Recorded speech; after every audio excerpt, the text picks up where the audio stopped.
Sheldon Keefe is out as head coach of the Toronto Maple Leafs. What's next? We'll discuss that and more on today's edition of the Locked On Leafs podcast, part of the Locked On Podcast Network. It's your team every day.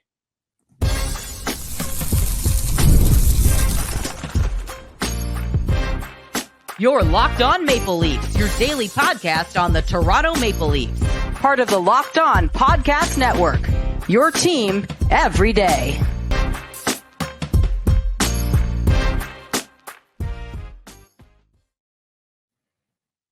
Hello and welcome into the Locked On Leafs podcast, a daily Maple Leafs centered podcast hosted by myself, Mike DiStefano, and my co-host, Dave Morassutti. Today's episode is brought to you by Indeed. There's no I in team, but there is one in Indeed, and that's the hiring platform you need to build yours. Start hiring now with every $75 sponsored job credit to upgrade your job post at Indeed.com/lockedon. Terms and conditions apply. Need to hire? You need Indeed. Oh, what a busy day it was in Leafs Nation on Thursday.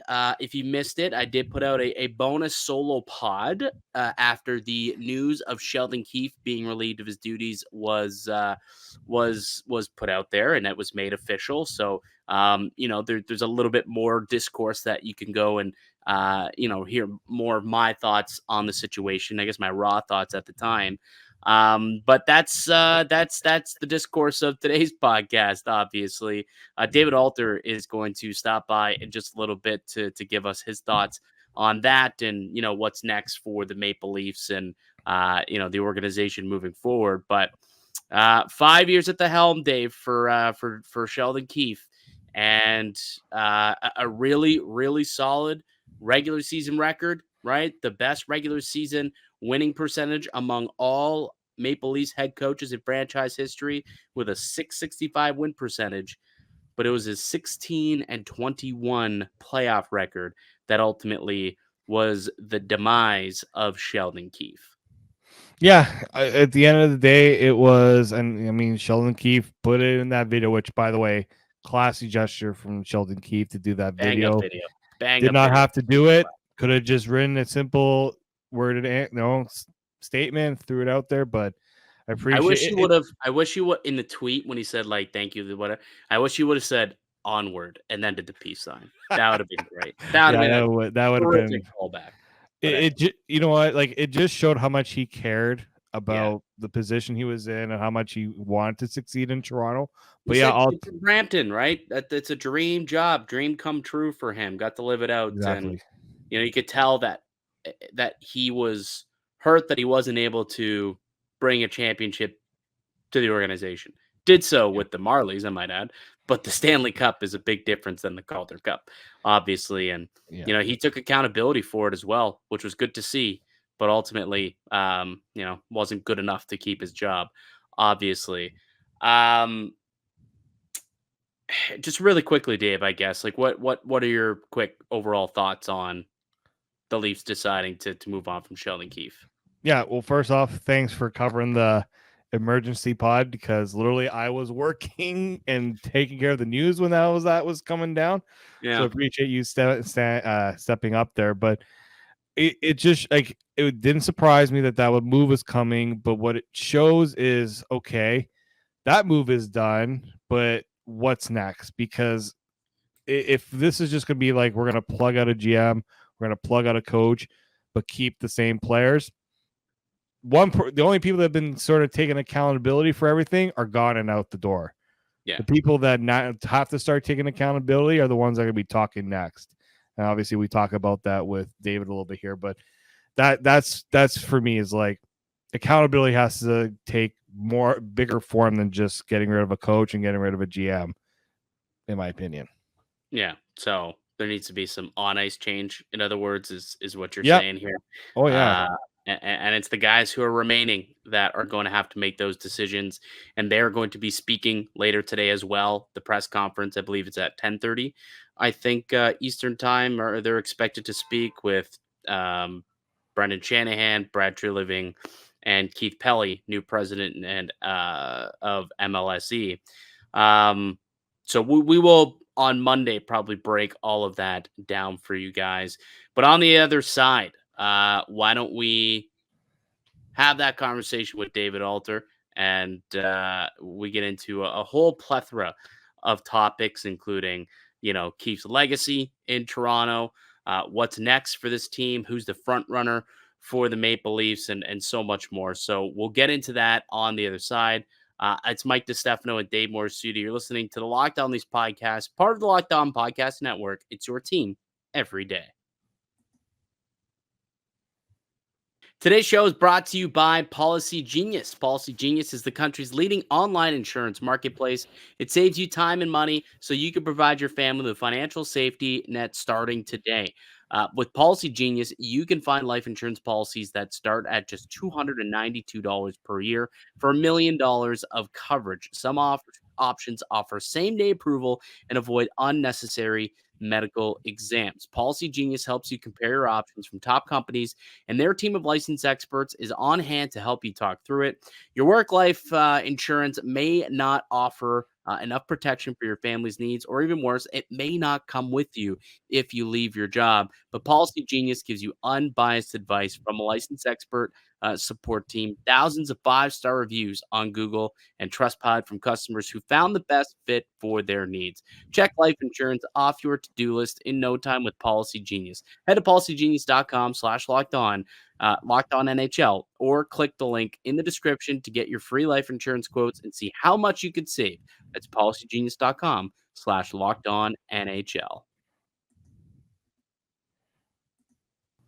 Joining us now on the Locked On Leafs podcast is Maple Leafs reporter Dave Alter from the Hockey News. What's going on, Dave? Oh, just another fun day in Leafland. What's going on with you guys? Yeah, they're really stretching out this week after the season ends. It's it's a never-ending cycle with Toronto, and it didn't end again today, right? We got some big news with Sheldon Keefe getting fired. So a new coach will be hired at some point, but I did want to ask you, obviously the firing was made official today, but do you think Keefe knew when he spoke to you guys on media day for locker cleanout the other day that it was going to be his last press conference as Leafs head coach? Did you get that vibe? Did you just know that this was coming? Did he know this was coming, you think? I got a sense that he knew the possibility was strong. I don't think he really knew for sure one way or another at that point.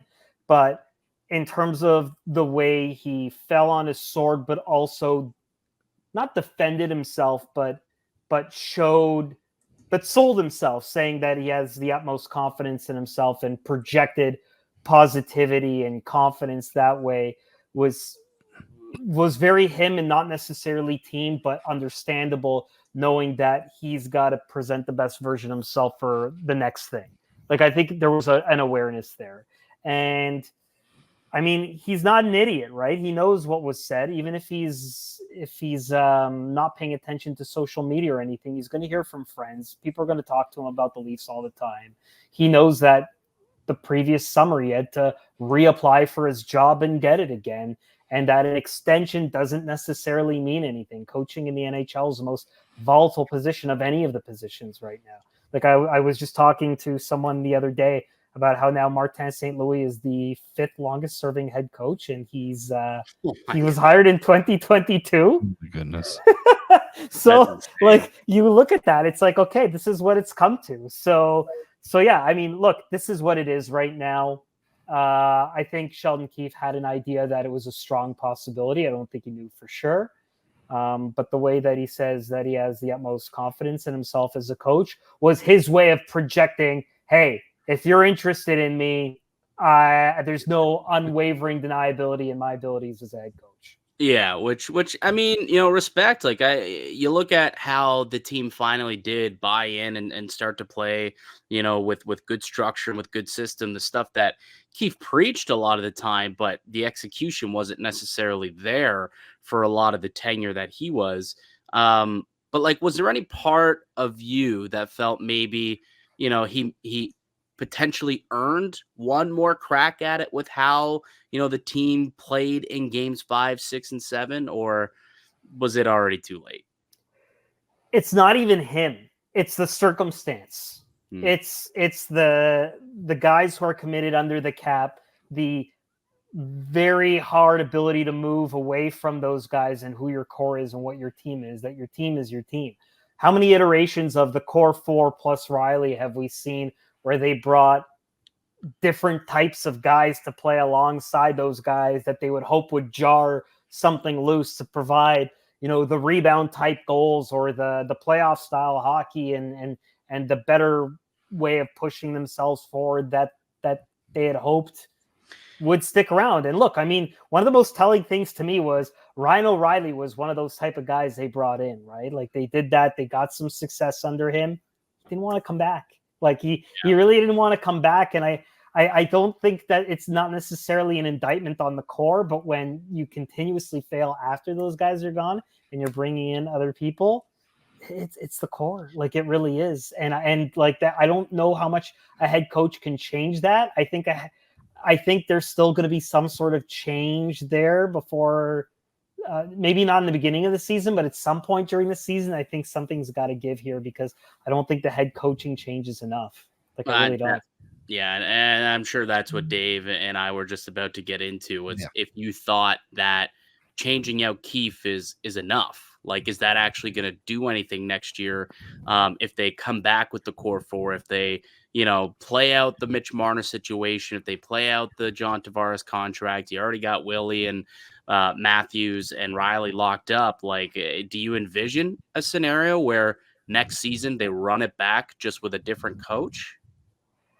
I think they may be stuck in that regard. It's just a matter of, look, they all have no moves, right? Like if the two guys that have no moves with 1 year left in their deal decide that they want to be firmly entrenched in their position and don't want to move, well, then there's that they have no choice to run it back. The only option really the team could do is kind of subtly suggest, okay, Mitch, John, maybe more so Mitch, but Mitch, you could come back, but you don't know how the crowd's going to perceive you when you touch the puck. Could it be another Larry Murphy situation? I don't know. Like there is that strong possibility depending on what comes out there. And look, if there's someone who understands what it's like to play in front of a hostile audience, it's Brendan Shanahan when he was with Hartford. Yeah. Like he was in a situation where he demanded out. It was public and he was playing in games and he was getting booed out of the building. Whether he cared or not, I don't know. But if you have that in Mitch Marner's case, I don't know if that's something that his camp will ultimately decide they want to do. I'm not suggesting the Leafs strong arm him, but I think you just lay out the realities of the situation. My guess would be, without any prior knowledge, that the player and the team are going to come to the realization that it's best for both sides to move on. Well, if the right trade package can be and you talk to Marner on a daily basis. Is that something you think he can handle? Like that constant talk and that constant pressure? I know guys in the media, they'll ask him about that constantly. Yeah. So it's a tough read because you're right. We are around these guys on a daily basis. I never write anything about the way a player conducts himself, but this year I did about Mitch Marner, just because I kind of felt unprovoked. He was kind of making these blanketed statements about things that were said about him or about the team through media or by directing it as you guys when we're in a scrum, but never going into any specifics and even just bringing it up unprompted when we're talking about something else.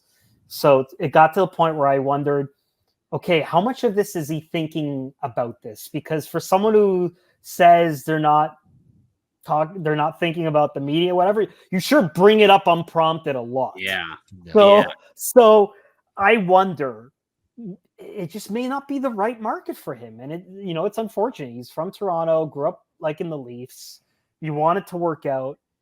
It may be time for him to move on, but this is not a decision that is going to be easy unless he makes that call. Like, I don't see the Leafs strong arming him to do it. I think they'll try and give him a go, maybe, but if there's a right trade package and teams are interested in Marner and it can really help the team significantly. I think push comes to shove, you just tell Mitch Marner, look, it's one more year. You can get your payday now, or you can go through this year of obscurity, and then who knows how the coach deploys them. It's not ideal, but I mean, you look at the results, the points are there, all that stuff's there, but in the playoffs, in the crucial games, he just hasn't performed.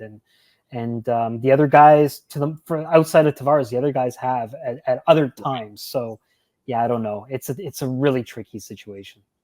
I want to go back to get back to Sheldon Keefe, and kind of eulogize, I suppose, his time here in Toronto. Like, overall, how do you think Keefe's legacy will be remembered here in Toronto? Legacy wise, it's tough, right? Because when you talk about legacy, you're talking about accomplishments, usually in terms of results. And so regular season wise, they're definitely there, right? Like, he's got 3 100-point seasons. You can tell in terms of the way the Leafs made this decision with Sheldon Keefe and with Kyle Dubas, it was a lot harder, because I actually compared the press releases that were sent out from Kyle Dubas last year and the one this year. And the big differences were that it was really tough decision for them, like that they struggled with it. With the Kyle Dubas one, it was just kind of like, we decided to move on. We thank you, him and his family, wish him well, and all that stuff. Here they cited the results. They cited that he's a good man. They cited so many different things. This could be a Treliving touch on it. It could very well be. I wonder too, where like technically, when you like boil it down to it, Dubas wasn't fired. He just wasn't renewed.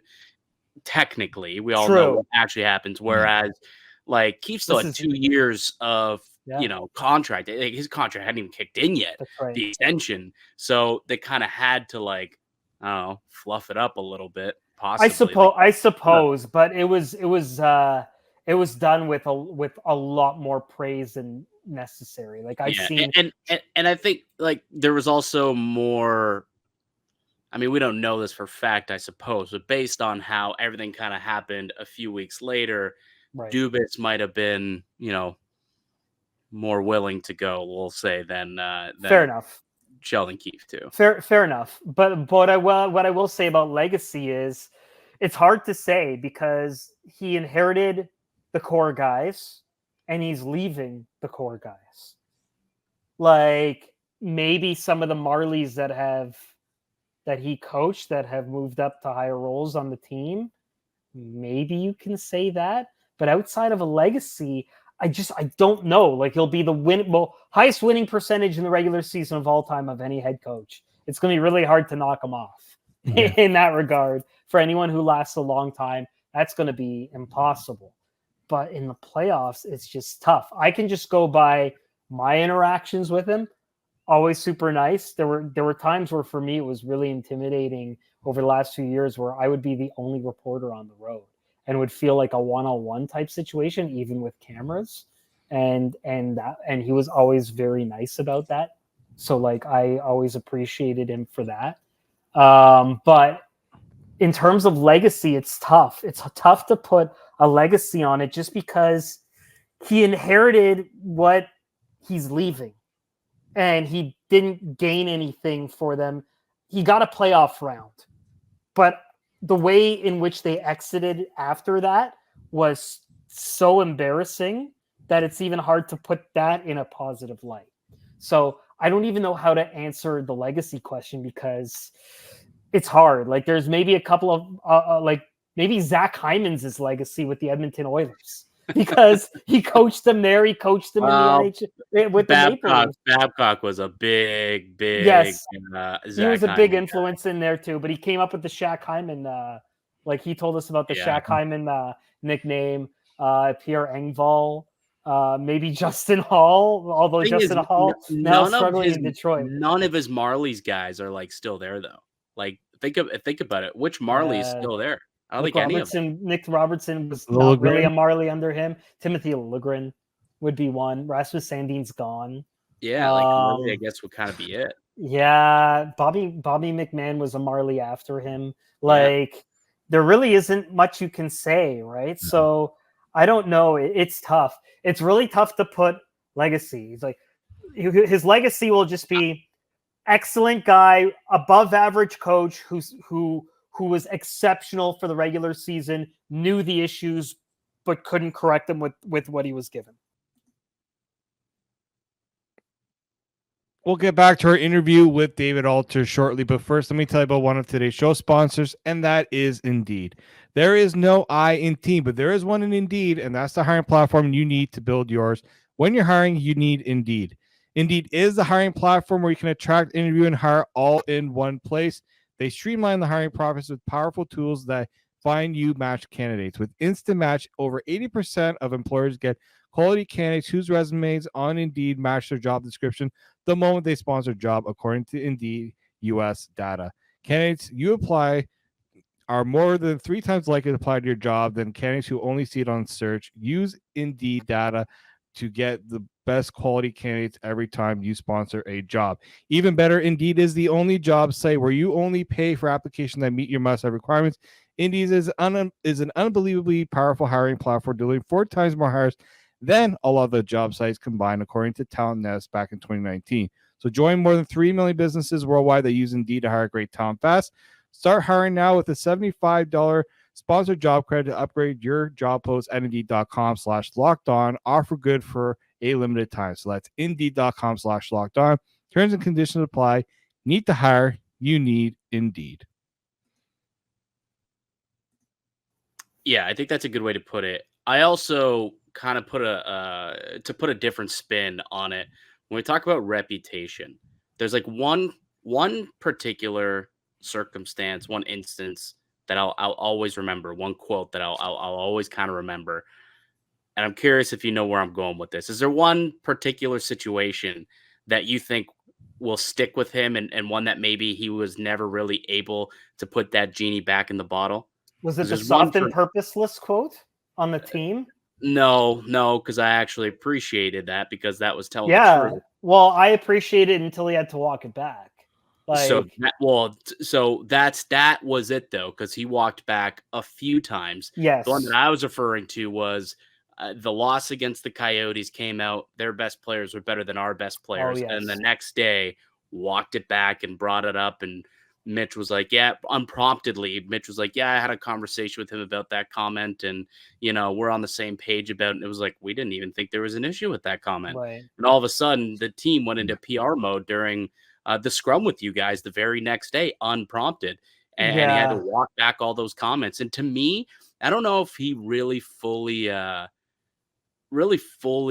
was able to rebuild his reputation in a way after that, where that always left a sour taste in a lot of Leafs Nation and Leafs media's mouths. I think, for better or worse, I don't think the all or nothing doc helped him either. Yeah. You saw a lot of good process, which was good, and some of his speeches, but then you saw a lot of deferring to the guys. And I get it, the new generation of player is thus, but you start to wonder, you had to go away from Mike Babcock. You had to kind of go in with a different hand. But I call it, this Leaf team it's the Goldilocks syndrome, right? Like Babcock came in, it's too hot. This one, it was too cold. So now whoever this person comes in with this group of guys has to be just right and find what that temperature is. Do you have a thought? Who do you think that's going to be? Any rumblings? I have a feeling of who it's going to end up being, but I know who I'd like it to be. Okay, I think you do what you want. I think it's going to be Craig Berube. I think so. Sounds like it, yeah. It sounds like it. It looks like it. Who I would love it to be, and they're now a game away from being eliminated. Rod the Bod is Rod the Bod. I don't know if it would ever happen, but if Rod the Bod is going to get the money is going to come in Toronto.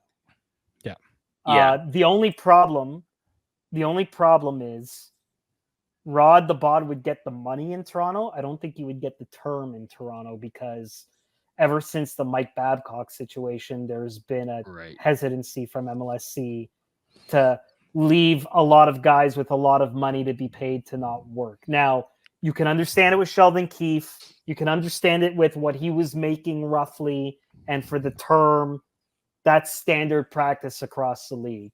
But when it was 8 times 6 and change to whatever it was for $50 million, and a little under half of that was to not work, that was a problem. So I think Rod the Bod would come, but like, are you going to you can't give that same deal. No. Like you can't, like the board just won't approve it. I don't even know if there's ever been a deal that's come close to that ever since. From a term standpoint, no. There's like from a higher than head coach, there is like, I mean, Kyle Dubas's deal is pretty lofty in Pittsburgh as a president. Yeah. I think Brendan Shanahan's a little less, but the term isn't as long either. Like, and he's coming toward the end of it, from what I understand. So, but like Rod the Bod, I think he would be the right guy to just kind of the balance of getting the best out of the guys and his message resonating with even the guys who it's hard to resonate with. And the structure, right? Like structure. Day one, that's how he wants it, and he's going to do what he can to get it out of those players. Yeah, the one thing I'll say too is Sheldon Keefe loved referring to the Carolina Hurricanes a lot whenever he played against them in his tenure there. Always pointed to a lot of how they play, and you could just tell by his comments he admired a lot of how they were structured. Well, you could also tell based on his hiring practices, like he brought in Dean Shino to be his assistant when Dean was up and Carolina wasn't willing to pay the money that Toronto was willing to pay him. And they said, yeah, bring your Carolina expertise here, that structure that you've been able to cultivate in Carolina. Let's try and do that here in Toronto. The problem is the personnel was never, put in place like it was in Carolina. So it didn't really come to fruition that way. But I have a feeling that Treliving would prefer to build a team closer to what Carolina has been able to build. And they've had a lot of success. And up until now, I suppose this year, where they're now down 0-3, I really hope we don't get the same quote last year from Rod the Bod, though, if they get swept and not call it a sweep. I don't know if he can get through that. Well, I mean, I get what he was saying there. And I kind of get it again this year because these are 2 overtime losses, and I don't know. I'm disappointed because I picked Carolina players in my media playoff pool, and I'm second, and I'm going to lose that. I'm gonna fall out of the money if Carolina gets eliminated here. Really quickly, we'll ask you this one last question, then get you out of here. You'll be in attendance, I guess, today by the time people are listening to this for the press conference with Brendan Shanahan, Brad Treliving, and new MLSE president Keith Pelley. What do you think we'll hear from them? What do you want to hear from them? Like, what questions are you going to be? What questions will you have for them today? My biggest question is also going to be what I want to hear from them, which is does the way the team is built in terms of its core need to finally be changed, or at least be really wide open to the entire philosophy? Because in previous years, Brendan Shanahan said they can and will win with these guys. And I feel like a lot of times that's just backed yourself into an unnecessary corner. Why commit to anything? It's about the team. It's not necessarily about the player. And there seemed to be the stubbornness with these core 4 forwards. If you want to add Riley in there, you can. I don't think you necessarily have to in terms of this argument. But I just want to see, and my question would be, are you open to who stays and who goes if it means building the team the right way? Because before in 21 and 22, it was always any team would be, I remember Shanahan specifically saying, any team would love to have these core players as a defense to wanting to stick with it. And they just seem to really stick with that. I also like to hear some form of accountability similar to what Keith said and did. Yeah. Like that they've messed up or that they've miscalculated. From Shanny. Yeah. Specifically Shanny. Yeah. I mean, Treliving, he's inherited he's had to jump on a moving treadmill.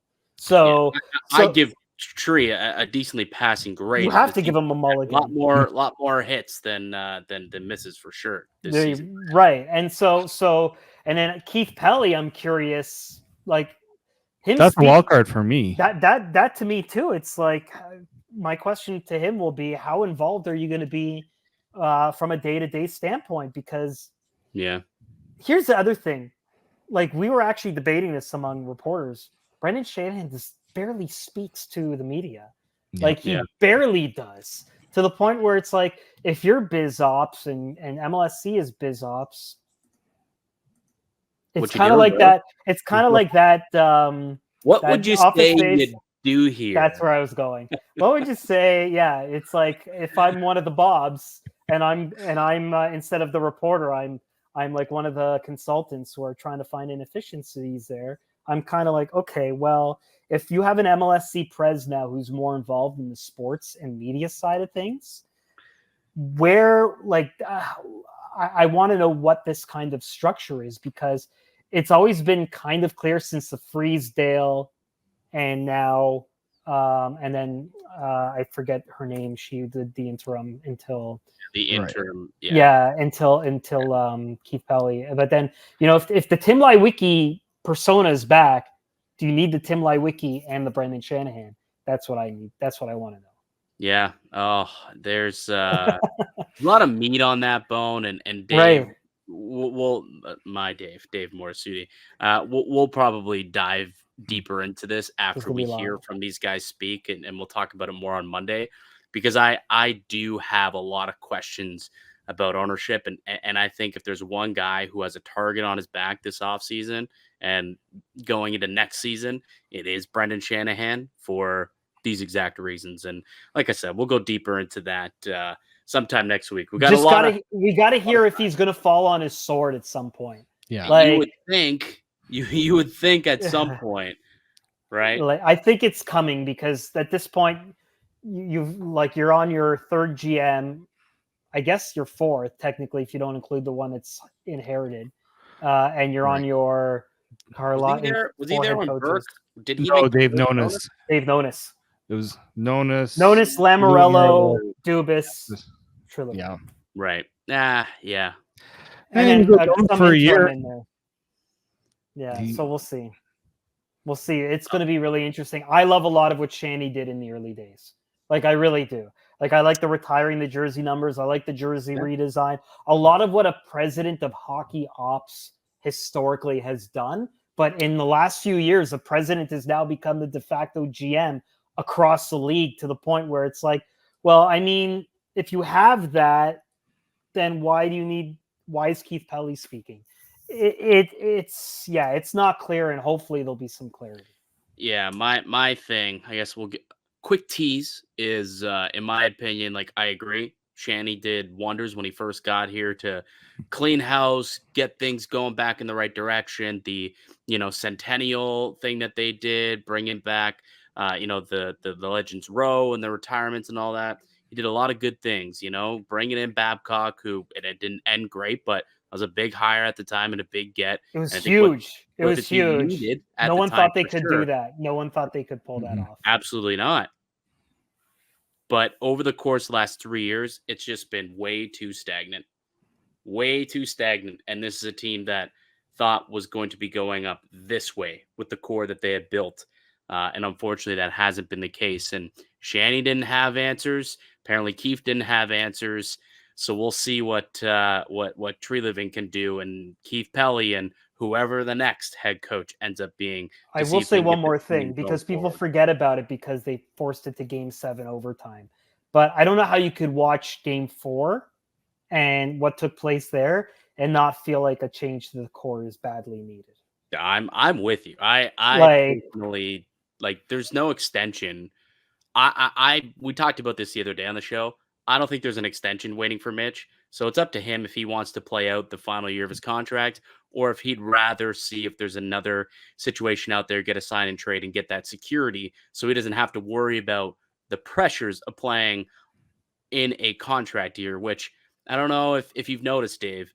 I'm not too sure Mitch Marner lives up to pressure very well. Hasn't done that so well, especially come playoff time. Yeah, So, it's unfortunate. Like, I mean, like you look at it on paper, he's got points in the playoffs, but the problem is it's these game clinching games or elimination games. Pressure's at its highest. When the pressure is at its highest, he seems nervous out there. His I points, heard, I think, are inflated from the yeah, Tampa series last year, where there is some of that too. 6 games. Everyone on the core did really well in that series. Yeah, and then Ilya Samsonov did well in that series too, which a lot of people forget. But who didn't do well in that series? The goalie, their goalie, yes, their best player.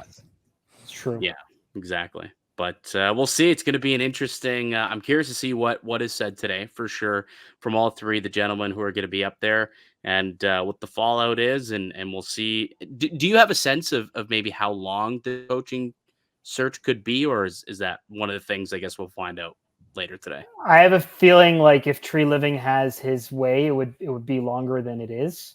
But I think with Shanahan perhaps likely playing a part in this too, as has been usually the case, I think it will go faster if the right candidate presents itself and is ready. If not, then it might go later. It's just going to come down to how close is who they want signing somewhere else and how quick they have to act. It's going to be it's not going to be easy for them in terms of just getting it done fast unless they're 100% sure. But Treliving happened in a couple of weeks. So stranger things have happened under Shanahan, and you could argue if it was right or wrong, but in weird circumstances, they got that done fairly quickly. The first time you heard his name, it was like pretty much a done deal. It was going to be him. Yeah. And same thing with Treliving. All right. This is really, really the last question. Do you think Joel Quenneville could be a possibility? Oof. Yeah, I don't know. I just, the problem is the way this team is built on the culture and all that stuff. I don't know how the Leafs would be able to sell it unless the Leafs are they just don't care and they want that. I mean, I think it's also going to be how Quenneville sells himself. Yeah. Really? Yeah. Like from the hockey people that I've talked, he's done a really good job of rebuilding and rehabilitating his image. He's actually, done the process of, taken part in whichever meetings he had to do. And he's, spoken to a lot of people about the situation. And, I can't remember if he's actually officially been reinstated or not. Not yet, but I would imagine that, No, I think if that came out, there would at least be an interview at this point. Like, that's the big sticking point too, is that they don't want to be in a situation where it comes out that they're the ones forcing the league to act. Yeah. Because that would be the worst part about it. Not that I would agree with this statement, but the easiest way to sell that hire would be we're looking to win and Joel Quenneville's a winner. Right? Yeah. Like, that would be the sell. Whether or not that's okay to, block out the past is a different conversation, but I'm assuming that is how they would sell it. The only problem to that too, and I'm not to play devil's advocate too much, is like Mike Babcock was on the reclamation project until a mistake happened. I know they're different people, but like that failing could scare a lot of reclamation projects away, especially in this market. Yeah, that's a fair point. Where distractions are way easier than cultivating distractions in Columbus. Yeah, no, completely. That's a fair point. That's a fair point. But we'll see. We'll see what happens. We'll be keeping track on it. Dave, you'll be keeping track of it as well over at the Hockey News. You want to tell the fine viewers and listeners of the show where they can find your work? Yeah, on Twitter or X, it's Dalter, Dalter. On TikTok, David Alter 35. THN.com/Toronto. I've got a newsletter, which I'll be kicking back up again, called theroad.biz. And I'm probably missing other channels of some kind. But yeah, that's most of my work right there. Now that you're not on the road showing what media meals? Yeah, the pregame, like what's the TikTok going to be about throughout the summer? Just a lot of partner content. Let's put it that way. Yeah, I've got some couples talk taking over. No, paid partnership stuff coming. More Leaf related stuff, like stuff in front of like this type of backdrop here. Although I'm gonna get rid of the Dyson and get one of these like LED lamps to make it look all YouTube video-esque.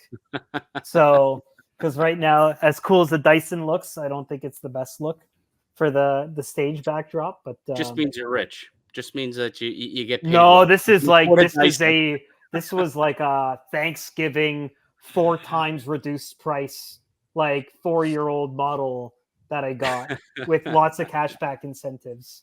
So we'll see. But like I'll do that. I'll probably spruce this up a little bit. We've got Scotia. We got the first ever overhead shot of Air Canada Center behind me. You can't see it with the lens flare, but I see a little bit. I can see it. That's 1999. Like the very first overhead shot ahead of opening night. When they were redoing that used to be in the 100 level. I actually got that from the 100 level of the building when they rebranded in 2019 to Scotiabank. So I got that. And then the Hockey News was able to hook me up with one of the first Austin Matthews Leaf issues. Nice. That we got framed there, and so we'll do a whole bunch of other stuff. Dave, I see you got some of the core guys we were talking about. Hey, some of these might become available at reduced price if you want. Hit me up. We saw that, but hey, forever a part of the history, no doubt. Like, and they're still Toronto Maple Leafs, and who knows? But I think after we saw Game 4, some form of change needs to happen. I just don't know what. Yeah, well. We know we're getting a new coach, and we'll see if there's any on-ice change that comes from it as well. We will be tracking it throughout the offseason, as will David Alter. Appreciate it for joining us today on the show. That's to do it for us here today on the podcast. I'd like to thank you all for listening and supporting the show. You can subscribe to the Locked On Leafs podcast on all platforms and receive daily Leafs content. Follow myself on X at Mickey_Canuck. Follow Dave at D_Morassutti, and follow David Alter at D Alter as well. We'll be back another episode for you guys on Monday. We'll be breaking down what Treliving, Shanahan, and Keith Pelley have to say later today. Until then, keep locked right here on Locked On Leafs.